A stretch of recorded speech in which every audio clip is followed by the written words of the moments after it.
పుష్కరాల కోసం 825 స్పెషల్ రైళ్లను నడుపుతున్నారట.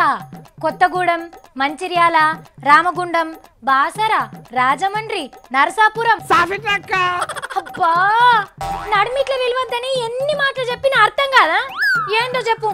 ఓ సాఫిట్లక్క, నాకు 1000 రూపాయలు 2 దినాలు సెలవు ఇయ్యవా? ఏంది 1000 రూపాయలు ఇచ్చి 2 రోజుల సెలవు ఇయ్యాలనా? ఎందుకు తమ్మి? బాసర ఉస్కరాల తానం చేసి వస్తాక నిండా మునిగొస్తా ఇట్లా.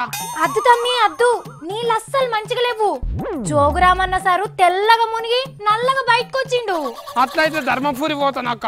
అరే ఆడ సీఎం సార్ మునుగుదామంటేనే నడుముల లోతు నీళ్లు లేవు, ఇక నువ్వేడ మునుగుతావు?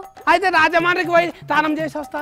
అమ్మో అద్దు తమ్మి అద్దు అద్దు, వశపడని జనం ఉన్నారు గడా, ఆయనతో నిన్ను తొక్కి చంపేస్తారు.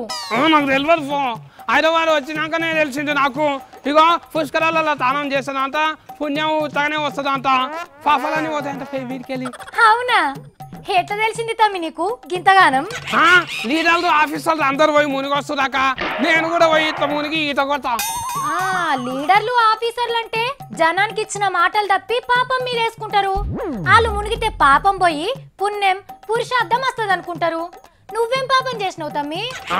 నేను మొన్న బూతులు లేని మాటలు తిట్టలేను అక్క. నేను మళ్ళీ చిన్న ఉన్నప్పుడు బర్ల కోతంలో ఫ్రెండ్ నీతోనే రీఫిస్తే, మళ్ళీ మన ఇంటికి చుట్టాలు వచ్చినప్పుడు వాళ్ళు పైసలు ఇచ్చిపోతే ఆయన గుంజుకొని నేనే కొనుక్క బుక్కలేనా అక్క? దేవుడా, ఇప్పుడు ఇవన్నీ ఎందుకు చెప్తున్నావు?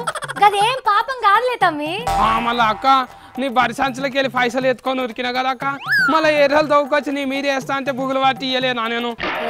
చిన్నప్పుడు గవన్నీ కామనే తమ్మి, అయ్యేం పెద్ద పాపాలు కావు. మళ్ళీ నీ దగ్గర ఈ లేఖర్ కొలువు చేరినాక కూడా మస్తు పాపాలు చేసిన కదా అక్క. ఏంటి ఈ లేఖర్ అయినాక ఏం తప్పులు చేసినావు? మళ్ళీ నేను కొలువులో చేరేటప్పుడేమో పబ్లిక్ అక్కడికి వచ్చే పని చేస్తాను కదా అక్క, ఒక్కటి కూడా చేయలేను. నువ్వెందుకు చేయలే తమ్మి, మస్తు చేసినావు. ఏడనక్క పొద్దుందాక సంగప్ప సారు, బుచ్చన్న సారు, సౌమ్యక్క, మళ్ళీ యశోదక్క, నువ్వు నేను లీడర్లు ఆఫీసర్లు చెప్పిన అబద్ధాల మాటలు ఆడతలంట అని చెప్తలేమా? మళ్ళీ గడి పాపం కాదా? ఓర్ దేవుడో, వార్తలు చెప్పుట్లో కూడా పాపాన్ని అంట కడుతున్నావా? కేసీఆర్ సార్ అందరికి డబల్ బెడ్రూమ్ ఇల్లు కట్టిస్తున్నారు, ఏడాది అయింది. వచ్చినాయా ఇండ్లు? మళ్ళీ మోడీ సార్ ఏమో రైతు రాజు అవుతాడు, అందరికి అచ్చదీను వస్తాయి అన్నాడు. ఏరొచ్చినాయా అచ్చదీను? అమ్మో ఎవరన్నా పెద్దోళ్ళకి నిన్నరా ఏంది ముచ్చట్లు?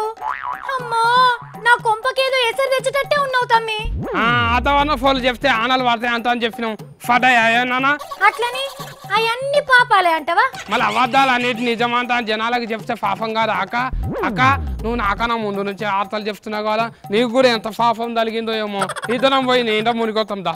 సత్తి అట్లని నన్ను భయపెట్టకు తమ్మి. భయం ఏం లేదక్క, ఇగో ఉత్తుత మాటలు చెప్పిన లీడర్లు ఆఫీసర్లు పోయి నింద మునిగి వస్తుంటే మన ఇద్దరం మునగకపోతే మస్తు తప్పక్క. పోతే నువ్వు ఒక్కనివే పోగని కెమెరాలు మైకులు నీళ్ళల్లో ముంచకు, సరేనా? అక్క కెమెరాలు మైకులు ముంచకపోతే ఎట్లాక?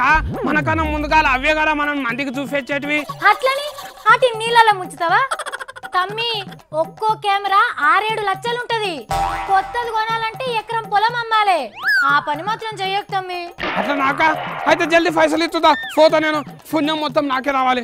అమ్మో చూసిండ్రమ్మా సత్తి ఏం మాటలు మాట్లాడిండో, నాకే మైండ్ బ్లాక్ అయింది.